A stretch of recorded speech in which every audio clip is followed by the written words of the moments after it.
आमामा अम्बक कति फलेको पाकेको छ नि यहाँ। पाकेर अम्बक खाने मान्छे नभएर है यस्तो फलिरहेछ।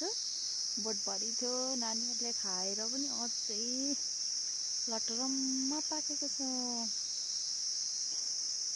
कसले खाने यो? चराले खाएर नसकेर भुइँभरि यसरी झरेको छ। अम्बकको बिजोक छ यहाँ त, कसैलाई खाम भन्दा पनि छैन। कसैकोमा चाहिँ यहाँ हाम्रोतिर चाहिँ पुरै लटरम्म पाकिरहेछ। अझै यहाँ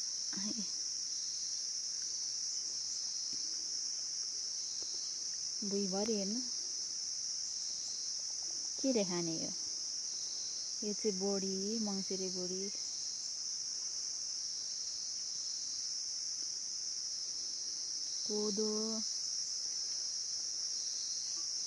कोदो फुल्यो बारीमा। अनि यता पनि बिरुवाहरू छ। स्पल सुन्तला चाहिँ खासै फलेको छैन है, बिरुवाहरू भर्खर सानो सानो हुँदैछ। एभोकाडोको बोट यत्रो भयो। अनि यहाँ धेरै छ बिरुवाहरू तल।